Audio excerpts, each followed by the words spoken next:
हरे कृष्णा। आप सभी को वरुथिनी एकादशी की हार्दिक शुभकामनाएं। आज सुनेंगे वरुथिनी एकादशी व्रत कथा।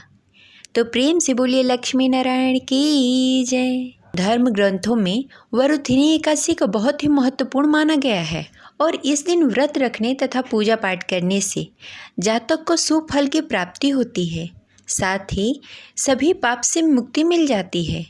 अगर आप भी वरुथिनी एकादशी का व्रत करते हैं या नहीं करते हैं, भगवान विष्णु के भक्त हैं, तो आप यह व्रत कथा अवश्य सुनिए।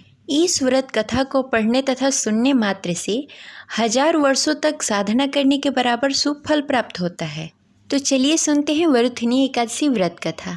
अगर आपको हमारी कथा अच्छी लगे तो इस वीडियो को लाइक करके कमेंट बॉक्स में हरे कृष्णा अवश्य लिखिएगा। आपका लाइक और कमेंट हमारे लिए बहुत महत्वपूर्ण है। इससे हमें पता चलता है कि हमारी कथा आपको अच्छी लगी। तो प्रेम से बोलिए लक्ष्मी नारायण की जय। एक बार धर्मराज युधिष्ठिर ने भगवान श्री कृष्ण से कहा, हे मधुसूदन, हे भगवान, मैं आपको नमस्कार करता हूँ। आपने चैत मास की शुक्ल पक्ष की एकादशी अर्थात कामदा एकादशी के बारे में विस्तार पूर्वक बताया। अब आप कृपा करके बैसाख मास की कृष्ण पक्ष की एकादशी के बारे में बताएं।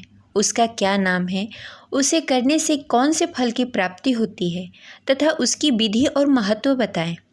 भगवान श्री कृष्ण ने कहा, हे राजन, वैशाख मास की कृष्ण पक्ष की एकादशी को वरुथिनी एकादशी के नाम से जाना जाता है। यह सौभाग्य देने वाली, सब पापों को नष्ट करने वाली तथा अंत में मोक्ष देने वाली है। इसकी महात्म कथा मैं तुमसे कहता हूँ, ध्यान पूर्वक सुनो। प्राचीन काल में नर्मदा नदी के तट पर मान्यधन नामक राजा राज्य करते थे। वह अत्यंत दानशील तथा तपस्वी थे। एक दिन जब वह जंगल में तपस्या कर रहे थे, तभी न जाने कहाँ से एक जंगली भालू आया और राजा का पैर चबाने लगा। राजा पूर्वतः अपनी तपस्या में लीन रहे। कुछ देर बाद पैर चबाते चबाते भालू राजा को घसीटकर पास के जंगल में ले गया। राजा बहुत घबरा गया, मगर तापस धर्म अनुकूल उसने क्रोध और हिंसा न करके भगवान विष्णु की प्रार्थना की। करुण भाव से भगवान विष्णु को पुकारा। उसकी पुकार सुनकर भगवान श्री हरि विष्णु प्रकट हुए और उन्होंने चक्र से भालू को मार डाला। राजा का पैर भालू पहले ही चबा चुका था। इससे राजा बहुत ही शोकाकुल हुए। उन्हें दुखी देखकर भगवान विष्णु बोले, हे वत्स, शोक मत करो। तुम मथुरा जाओ और वरुथिनी एकादशी व्रत कर मेरी वराह अवतार मूर्ति की पूजा करो। पुनः सुदृढ़ अंगों वाले हो जाओगे। इस भालू ने तुम्हें जो काटा है, यह तुम्हारे पूर्व जन्म का अपराध था।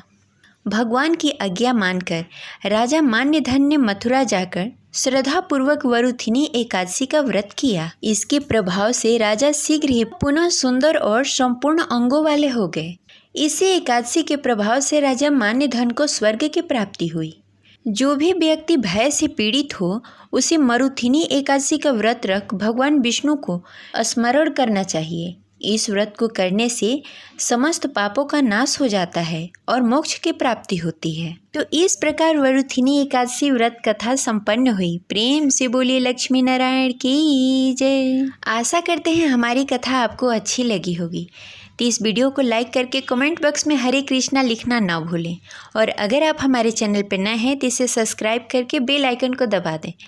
मिलते हैं अगले वीडियो में, तब तक के लिए हरे कृष्णा, राधे राधे।